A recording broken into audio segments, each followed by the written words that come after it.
Entonces ahora mi mamá nuevamente sola con 3 hijos que alimentar, que vestir y que darles todos los sustentos. Recuerdo que mi mamá, una mujer muy esforzada, y qué bendición que me dio esa mamá, pero ella tenía que lavar ajeno, planchar ajeno, revender algunas cosas en el mercado para sacarnos adelante. Una pobreza en la que un par de zapatos tenía que durarme todo el año, una camisa para el uniforme tenía que durarme todo el año, un pantalón igual, y sin ninguna posibilidad, pues no tenía aspiraciones porque no había el recurso para poder aspirar. Pero sin embargo, ahora que he considerado en mi vida a Jesucristo, veo cómo Él tenía un plan desde aquel entonces. Yo no soñaba con estudios, con trabajo, pero cuando estaba en 8º grado llegan a la escuela unos señores a rifar una beca y el Señor tuvo placer en que me ganara esa beca. Y con eso estudié un diplomado técnico programador analista de computadoras. Imagínense que cuando llegué al bachillerato era experto en computadoras, pero todavía no dimensionaba mayores aspiraciones. Te hiciste famoso entonces. Famoso con los maestros porque me pedían ayuda, porque tenía mucho conocimiento en informática. Sin embargo, no había mayores aspiraciones porque la universidad había que pagarla y no podía pagarla. Tenía un plan y era que iba a ingresar a la ANSP, pero Dios tenía otro. Cuando nos graduamos y pasado todo ese protocolo, mis maestros me estaban buscando. Como no habían celulares, me daban la noticia, te andan buscando los maestros. Y cuando los encuentro, la noticia era que tenían una beca presidente de la República para mí, para que pudiera estudiar la universidad. Y en ese placer de Dios en mi vida estudié una licenciatura en computación. O sea que sí, realmente sacabas solo notas excelentes para que te hayas ganado la beca. Sin embargo, fue placer de Jesucristo en mi vida, porque el día de la graduación yo pude ver al del primer lugar recibir su diploma, su medalla, al del segundo lugar, yo no recibí nada, porque Dios tenía eso especial para mí. Lo que sí era extrovertido en organizaciones, en clubes, maestro de ceremonia en una cosa, en otra. Estudié la licenciatura en computación porque ya tenía el precedente del diplomado. Y ahí Dios me regaló algo especial, me regaló trabajo. Cuando estaba comenzando el 2º año de universidad, por ejemplo, me regaló el trabajo en una institución prestigiosa de Usulután, que me condicionó así: vas a trabajar con nosotros el tiempo que no estés estudiando. Así que estudiaba tranquilamente y trabajaba un salario normal, salario mínimo.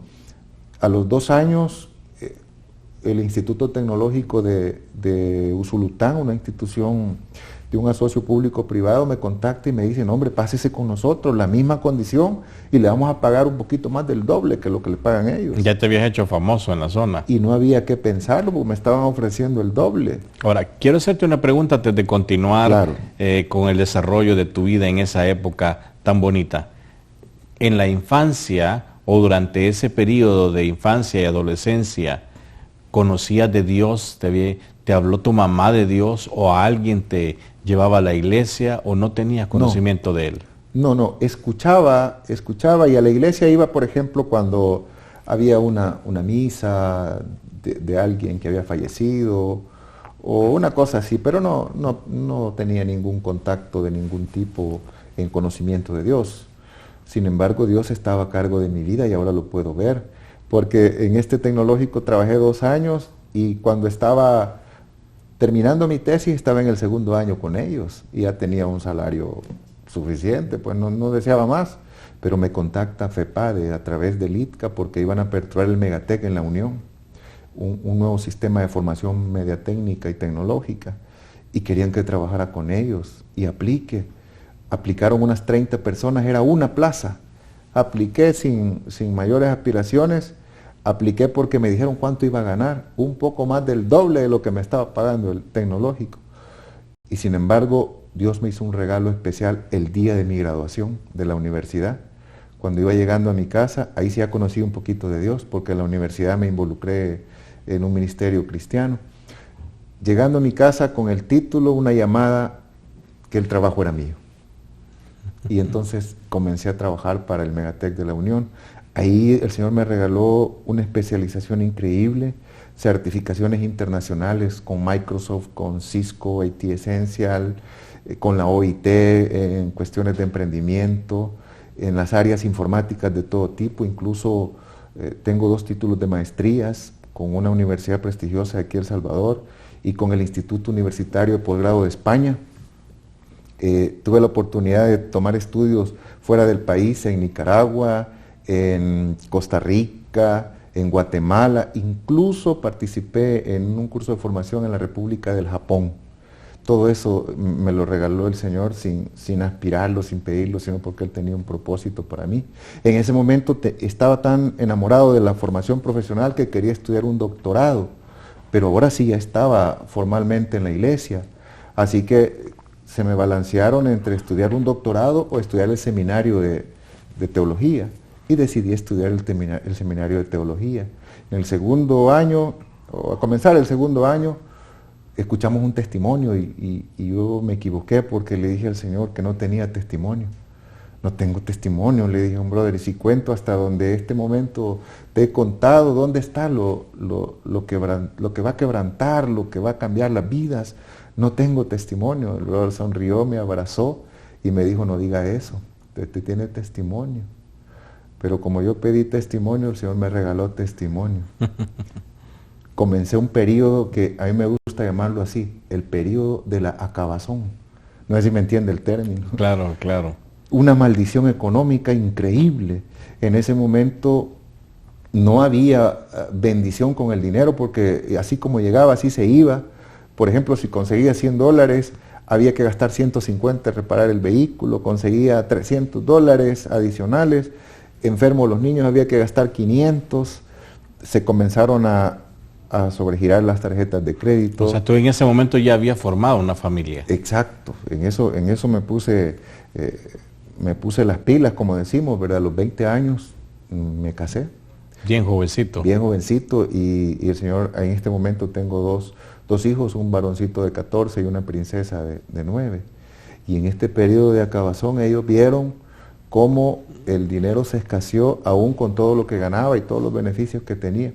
Escuche esto, yo olvidé en una ocasión la hojita para tomar los apuntes de un trabajo de supervisión, porque en ese momento yo era supervisor de la zona oriental de un sistema de calidad. Dejo el vehículo estacionado, entro a un cibercafé y cuando salgo unos 20 minutos el carro ya no estaba. Impresión fue, me robaron el carro, camino lentamente al vehículo con las llaves en mano y me doy cuenta que no se lo habían robado. Había abortado el freno, salió marcha abajo y en ese marcha abajo una pendiente tomó suficiente impulso como para llegar hasta el final. ¿Sabe qué había al final? La delegación de la Policía de Tránsito de Usulután. Ahí te lo tenían bien cuidado. Sí, y lo tenían bien cuidado porque en el trayecto pasó dañando el vehículo particular de 2 oficiales de esa delegación de tránsito, una motopatrulla, un vehículo patrulla doble cabina, ya estaba ahí la grúa, acordonada la calle, me hice más famoso porque salí en muchos medios. Era un intento de coche bomba, así era la noticia, con mi vehículo. Entonces, Dios tuvo misericordia de mí, aunque no se lo pedí, me sacó de todos los problemas financieros, pero antes tuve que pasar un segundo episodio, que ya no era el pilar de las finanzas, era el pilar de la familia. Mi familia se destruyó, nunca lo pensé, no me imaginé, y se destruyó de la peor manera que se puede destruir una familia. Tuve que enfrentar un adulterio y mi familia se desintegró, mi esposa se fue con mi hija y mi hijo decidió irse conmigo. Hice un relajo tan feo que terminé en Bartolinas una semana y pasamos un año lleno de dolor, pláticas de divorcio, préstame los niños, no te los presto. En todo este episodio lo más sentido fueron los niños, aunque te confieso que ese dolor es un dolor horrible. El día que salí de las Bartolinas apareció un amigo, un buen amigo, padrino le digo a él. ¿Y sabes por qué le digo padrino? Porque él me invitó a la fraternidad. Fue el primer día que llegué a la fraternidad, pero no entendí lo que pasaba en la fraternidad, pero ellos sí vieron mi dolor y al ver mi angustia me invitaron a un Sahel. Y fui al Sahel y en el Sahel Dios me habló más que claro. El tema de todas las conferencias era el perdón unos 3 o 4 fulanos pasaron a contar exactamente mi historia de familia, y al salir de ese Sahel, un amigo me dijo, lo que sigue es el perdón, y yo no quise entender. Sin embargo, Dios tuvo misericordia y nos permitió un poco más de un año después de estar con mi esposa en ese estira y encoge, volver a juntarnos. Volvimos a tener esa familia juntos, los niños y ella, y por supuesto yo ahí, en diciembre. En enero el Señor permitió una tercera situación en mi vida porque yo no terminaba de entender lo que pasaba. Me enfermé. Algo raro pasó con mi cuerpo, perdí mis fuerzas, perdí la coloración. Después de una consulta en el Seguro Social de Usulután, fui trasladado inmediatamente para San Miguel. En San Miguel me recibe una médico que me diagnostica sin mayores estar buscando la solución. Ahí me dijo, tenés SIDA. Y lo tenés, me dijo, en un estado terminal. Y me asusté porque entonces entendí que había una prueba un poco más dura. Entonces hicieron las pruebas y no era SIDA. Era una cosa más compleja, una leucemia linfoblástica aguda. Allí en San Miguel no hay un hematólogo a cargo de la especialidad, pero sí había un hematólogo a cargo de una unidad de hospitalización. Y él me dijo muy amablemente, Dios poniendo en el camino todo lo necesario, yo me dijo, soy hematólogo, y aquí no hacen el examen, pero si querés yo te lo puedo hacer privado. Y en mi clínica, en mi laboratorio, lo único que el examen te va a doler es traumático porque voy a romper el hueso, voy a romper la piel, voy a romper el hueso, y dentro del hueso voy a sacar una muestra de médula, de la grasita, y además necesito un pedacito de hueso. Lo que te quiero decir es que ahí no hay anestesia, porque en los nervios, en el hueso, ahí no hay anestesia. Te va a doler, ¿estás de acuerdo? Ni modo. Entonces me acordé de Dios y le dije, Señor, si este examen que dicen que va a doler, yo no le tengo miedo, pero necesito saber si estás conmigo. Y si estás conmigo, necesito que me lo pruebes así, que no me duele el examen. Llegó la hora del examen, del procedimiento tal cual. Las sospechas eran porque tenía 4.000 plaquetas, 6 de hemoglobina y los glóbulos blancos descompensados. Hizo el procedimiento, rompió el hueso, incluso le da golpes a la aguja para romper, toma la muestra y al día siguiente me llega a decir, te tengo malas noticias, me dijo. ¿Y te dolió cuando te lo hicieron? Eso es interesante, no me dolió. Y yo me sentí gozoso porque esa era la prueba de que conmigo estaba Jesucristo. Mi esposa me llamó, ya le había contado lo que seguía y me hizo 2 preguntas. ¿Ya te hicieron el examen? Sí, ya me lo hicieron. ¿Y te dolió? Me dijo. Y yo le dije que no. Entonces comenzó a llorar al teléfono. ¿Por qué llorás? Pregunté. Y me dijo, es que anoche me arrodillé delante de Dios. Yo le dije que si Él estaba con nosotros, que nos lo demostrara y que ese examen no te doliera. Cortamos la llamada y volvió a sonar el teléfono. Me llamaba Estelita, una compañera de trabajo, y me hizo las mismas 2 preguntas. ¿Ya le hicieron el examen? Me dijo. Sí. ¿Le dolió? Me dijo. No, le dije. Y también comenzó a llorar. ¿Por qué llora, Estelita? Y me dijo, es que anoche yo le dije al Señor que si Él está con usted, que se lo pruebe así, que no le duela. Y el examen no me dolió. Y el doctor llega y me dice, te tengo malas noticias, me dijo. ¿Qué pasó, doctor? Él sospechaba un tipo de anemia provocada por blastos. Te tengo malas noticias, me dijo. ¿Confirmó lo de la anemia? Le digo, no, me dijo, la muestra no sirvió.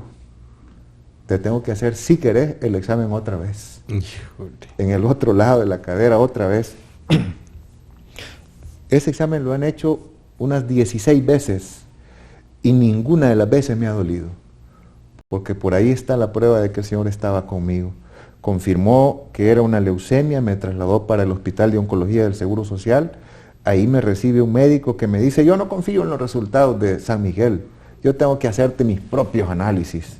Significaba otra vez el examen, lo hacen nuevamente y confirman una leucemia linfoblástica aguda, pero lo peor era que tenía tan avanzado la invasión en la médula que el 95% de células eran células cancerígenas y solo un 5% servían. Habían conversado con mis familiares y con mis compañeros de trabajo. A ellos les dijeron que las posibilidades de vida eran muy pocas porque por la edad, por el nivel de infiltración y todo eso. Cuando me llegaban a visitar, todos llegaban a llorar conmigo y me abrazaban. Y yo decía, tanto me quieren esto, pero realmente era que ellos sabían la gravedad que tenía. Algunos episodios de eso, por ejemplo, iba a tener un periodo de inducción de 4 semanas en el que prácticamente se iba a definir si pasaba o no al otro lado, si funcionaba o no. Después de la 3ª semana yo estaba exhausto. Recuerdo que un día no podía mover un dedo, no podía mover un miembro de mi cuerpo, tenía la boca y la garganta llena de llagas y yo sabía que si me ponían la quimioterapia ese día me iba a morir. O sea que fue algo pues extremadamente, bueno, siempre toda quimioterapia es tremenda, pero en algunas personas se multiplica el dolor, se multiplican las consecuencias, los síntomas, llegan un montón de enfermedades, en fin. Y sobre todo porque depende del estado de salud general que uno tenga. Yo no tenía defensa, plaquetas. Entonces yo le dije a mi médico esa mañana, no me ponga la quimioterapia. Y él me dijo, ¿por qué?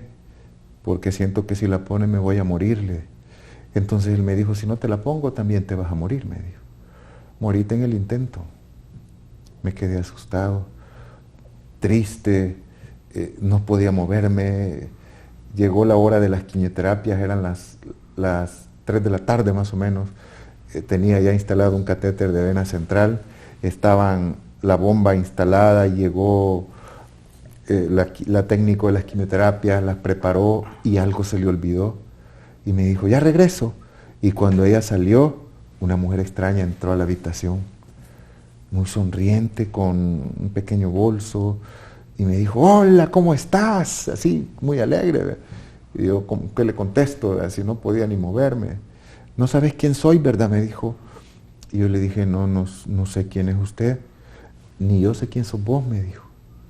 Pero te quiero decir que me manda tu Dios, y me manda a decirte que no te preocupes, que Él está a cargo, y que te va a sacar en victoria. Él me dijo, anda al hospital de oncología, subís al 4º nivel y decile esto al joven que está en la cama número 3, y este sos vos, me dijo. Yo le dije, a tu Dios, me dice esa mujer, voy a ir, pero si me detiene un vigilante, una enfermera, un doctor, me pregunta para dónde vas, ahí me doy la vuelta, así que encárgate de ellos tú, y yo voy a ir a decirle eso a tu siervo. ¿Y sabes qué me dijo esa mujer? Pasé en medio de los vigilantes, saludé a los médicos. ¿Viste que saludé a la enfermera que acaba de salir? Me dijo. Nadie me preguntó nada, me dijo. Así que voy a orar por vos. Y comenzó a orar, y yo comencé a llorar, quebrantado, porque sentía la presencia del Espíritu de Dios ahí en esa cama conmigo. Cuando la mujer terminó de orar y dijo, amén, el vigilante llegó, muy molesto, y le dice, ¿qué está haciendo aquí si no es hora de visita? Ya terminé a lo que venía, le dijo. Ya terminé, me dijo. Solo una cosa más. Lo que Dios me dijo en la fraternidad. Tenés que perdonarme. Dios te bendiga, me dijo. Y se fue. Y yo seguí llorando por unos minutos más, pero de repente descubrí que podía levantar los brazos. Me senté, me puse de pie, tomé el atril, fui al baño y ya no me dolía absolutamente nada en mi cuerpo. Bueno, pusieron la quimioterapia y no me morí. Aquí estoy contando eso. ¿Y nunca supiste quién fue esa señora? Me dijo algunos datos, por ejemplo, recuerdo que me dijo que se llamaba Patti y que vivía, no recuerdo si me dijo Ilopango o me dijo Soyapango, no estoy seguro. Pero esa mujer verdaderamente Dios la envió a recordarme que ya me había demostrado que estaba conmigo. Un ángel que te mandó el Señor. Un ángel del Señor. Dios es bueno. Pero todo continuó, el tratamiento se puso más difícil, bacteremias tuve todos los meses. Yo estaba en la cama 3, a la par estaba la cama 2, y de repente comencé a descubrir que todo el que llegaba a la cama 2 se moría. Y se morían, incluso vi morirse personas ahí a la par mía. Llegó un señor un día que solo llegaba por una quimio de 24 horas con una tos espantosa. Y como los que están sometidos al tratamiento de quimioterapia, sus defensas están caídas, ese señor me dejó una herencia el día siguiente que se fue, la tos. Yo amanecí con una tos como la que él tenía, pero al día siguiente ya no tenía tos, tenía una neumonía atípica. Y al día siguiente tenía una lesión en el pulmón, confirmada en una tomografía, en un TAC. Al día siguiente llegaron a visitarme 2 médicos. Yo pensé que eran neumólogos, porque como mi problema era el pulmón, ya tenía mascarilla de oxígeno. Pero ese médico, recuerdo que llegó a verme y me dijo, soy el médico no sé qué, me dijo su nombre. Yo soy el encargado de la UCI, me dijo. Y tu hematólogo quiere que te lleve a la UCI. Y ahí tengo una cama disponible en una habitación aislada, como la que querés. Pero la están limpiando porque se me acaba de morir el paciente que estaba ahí, me dijo. Pero ese es el tercero que se me muere esta semana, me dijo.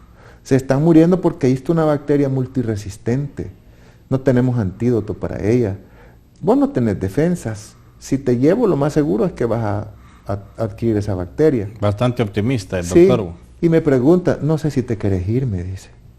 Porque si no te querés ir, puedes decidirlo, me dice. Mi esposa estaba escuchando eso y comenzó a llorar. Y yo comencé a apoyarla, asustado. Decidimos que no me iba. Pero mi hematólogo llegó y me dice, tenés que irte. Yo siento que es un médico que también Dios lo puso ahí porque lo sentí muy oportuno a él y todo su equipo de trabajo.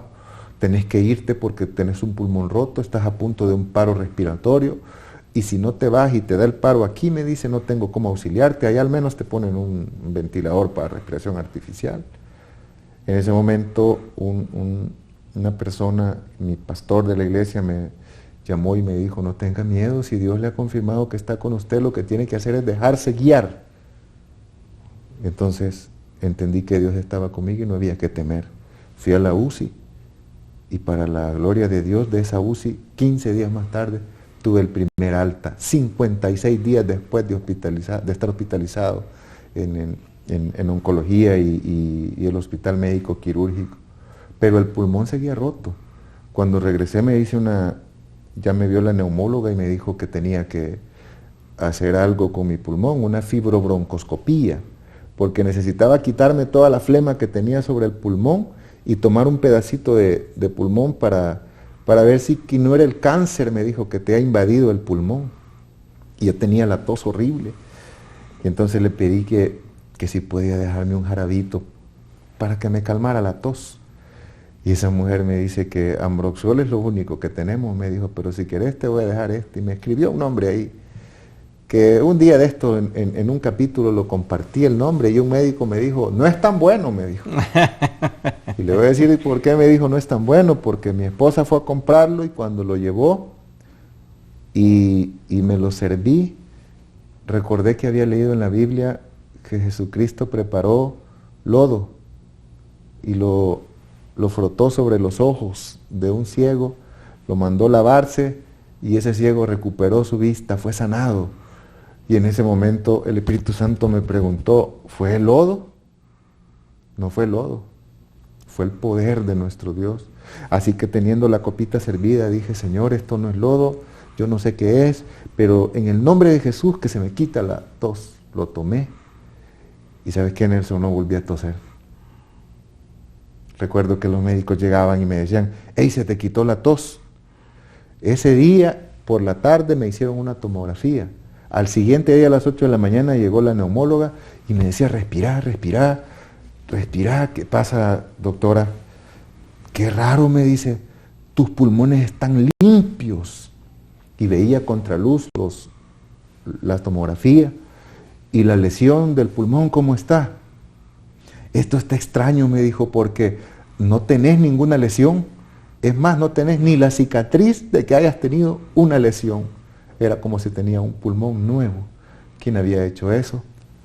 El poderoso Dios en el que había creído.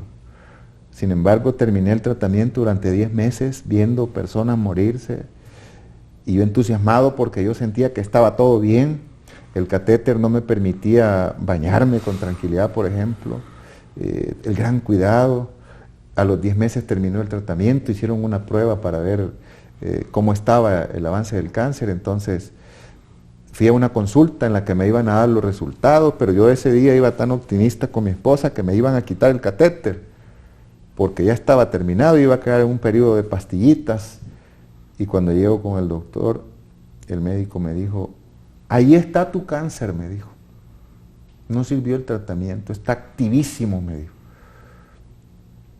Tenés dos opciones. Te vas para tu casa con un tratamiento paliativo, que te voy a dar pastillitas de las que ya has tomado y tal vez se duerme la enfermedad, me dijo, o hasta donde vivas, pero sin fregarte tanto. O te sometes a un segundo tratamiento más intensivo que el anterior, 8 meses hospitalizado, me dijo, y te puedes morir en cualquier momento. O sea, no te doy garantía de nada. Te voy a dejar el ingreso en una semana, pensalo. Si querés venir al tratamiento, entonces dale, y si no, ahí me avisas ese día. Y yo tenía que salir a darle la noticia a mi esposa de que... Solo gente optimista te salía. Y lo peor es que hacía 2 meses, un compañero, así le voy a llamar, un amigo, que estaba en el mismo nivel de tratamiento, le había pasado lo mismo. Él decidió paliativo y murió. O sea que paliativo era morirse. Y además de eso, yo le había preguntado a otros médicos con los que me había hecho amigo, ¿qué pasa si el tratamiento no funciona? Y él me dijo, ahí ya no hay nada que hacer. Hay otras líneas, me decían, pero sin embargo, yo le comencé a preguntar a todo el mundo, ¿qué hago? Por ejemplo, uno de mis hermanos me decía, ya no sigas, demasiado. El otro me decía, luchá. Mi mamá me decía, hijo, ya sufriste suficiente. Mi esposa me decía, luchá por tus hijos. Le llamé a mi amigo, el padrino. Hey, brother, ¿qué hago? Y él me dijo, yo no sé qué decirte, pero hoy me dijo, tenemos un evento familiar en la fraternidad. Y ahí sí lo puedo invitar, me dijo. Vaya con su esposa. Y le digo a mi esposa, mira, allí al menos se come bien, porque es una cena a la que nos están invitando, vamos. Esquelético, sin fuerza, sin cabello, con una mascarilla permanente.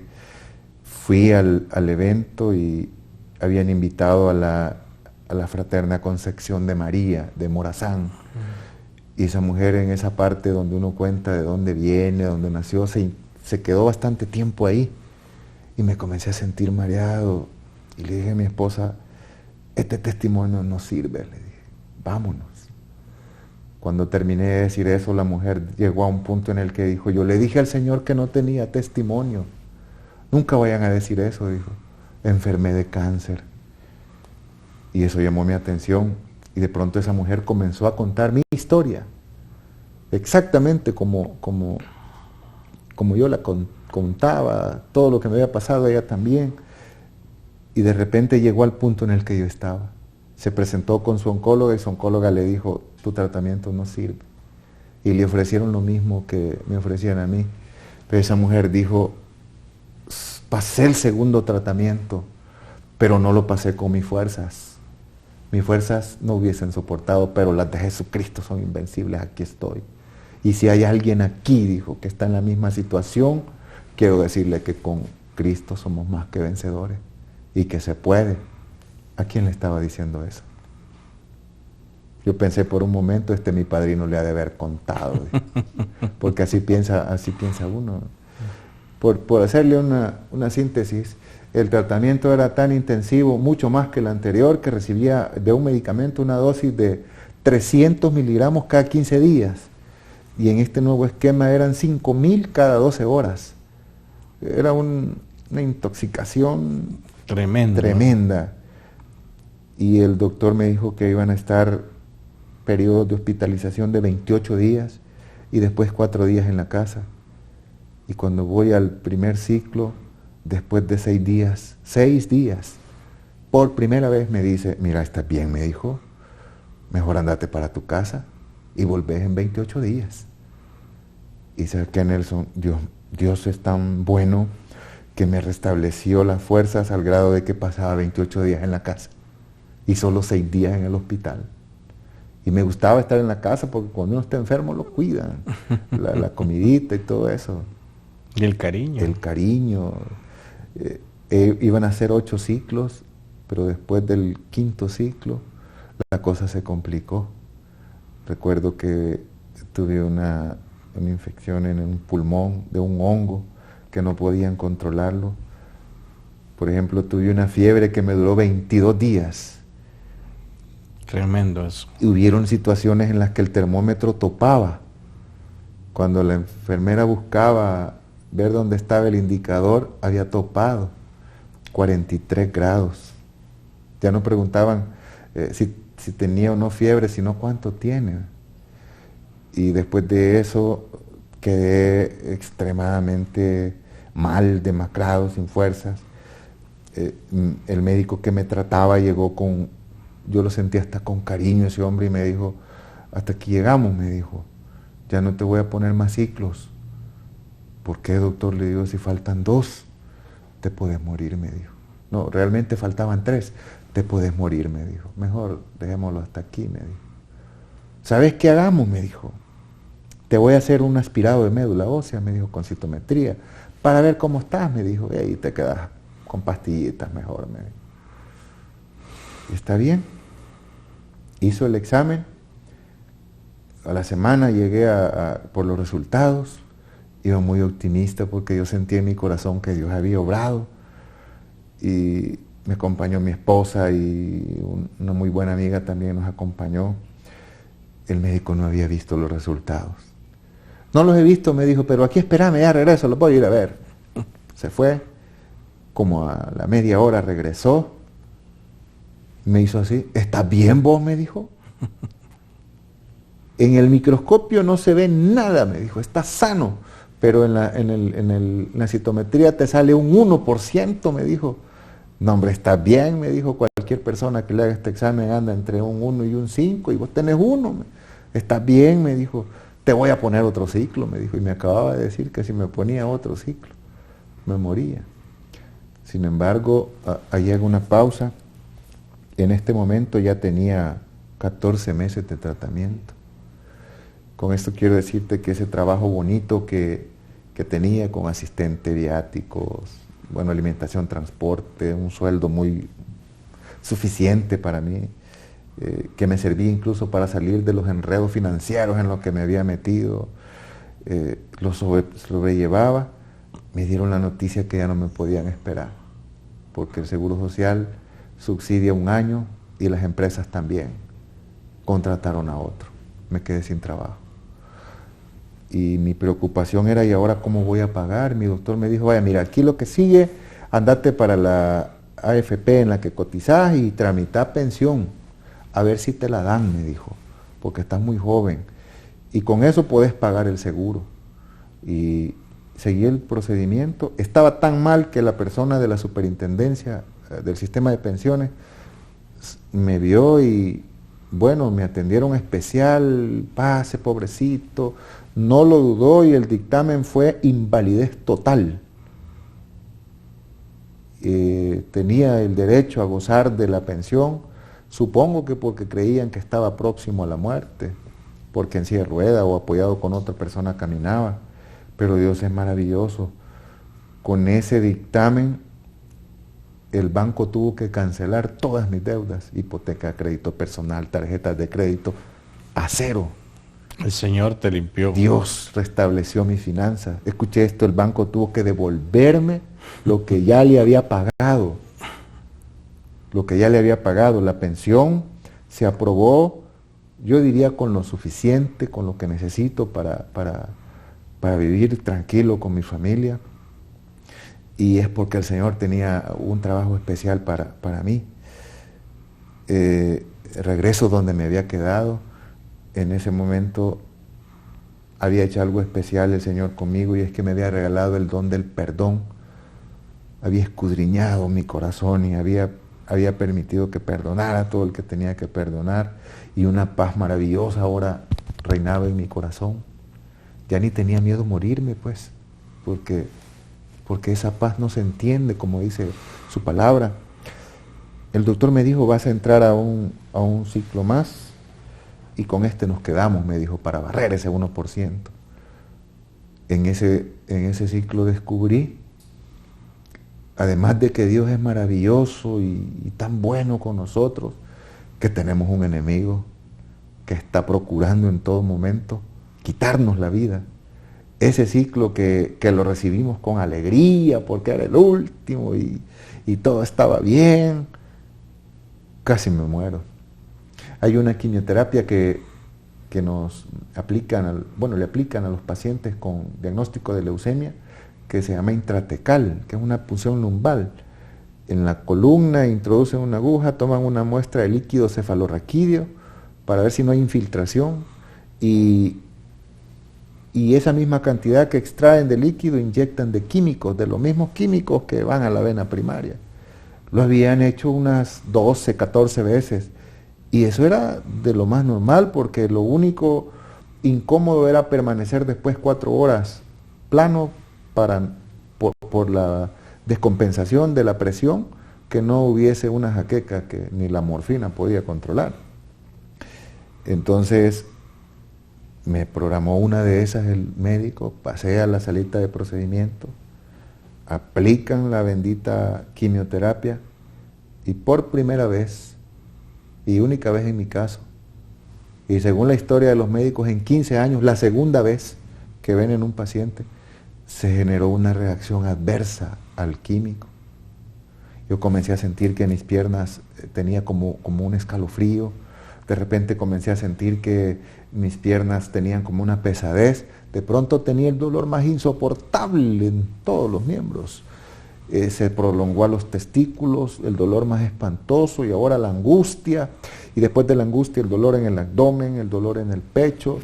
El doctor comenzó a decirme que no me preocupara, que era normal, pero de repente estaba pidiendo ayuda. Habían ya 2 médicos, unas 3 o 4 enfermeras, tenía una sudoración increíble. Recuerdo que conté 5 litros de suero que pasaron a chorro para controlarme. Ya tenía una mascarilla intensiva porque recuerdo, por ejemplo, la taquicardia marcaba 190 por minuto, creo que es. Exagerado. Estaba a punto de un paro cardíaco. Recuerdo buscapina, ranitirina, diazepam intravenosa, morfina, y nada funcionaba. Y no podía levantar mi cabeza porque si la levantaba entonces me exponía a la jaqueca, al dolor. Estabas en un cuadro realmente muy difícil del que prácticamente la ciencia hubiera dicho no sale de ahí. De hecho, perdón, Sí. una de las doctoras me ha manifestado eso muchas veces, una médico que Dios la puso ahí porque curiosamente ella atendió todas mis crisis. Esa doctora me dijo, yo pensé que usted se iba a morir, me dijo. Yo le digo, yo sabía que no me iba a morir, nosotros no pensamos eso, me dijo.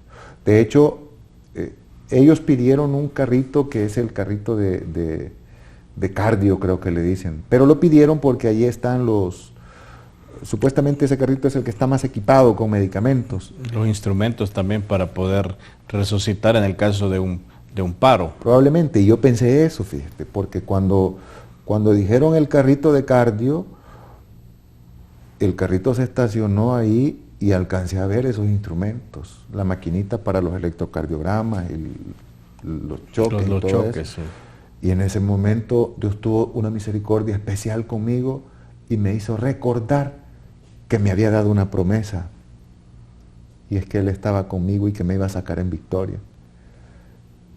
Y en ese momento entendí esa promesa tan bien, al grado de estar seguro que no me iba a morir. No me voy a morir, dije yo.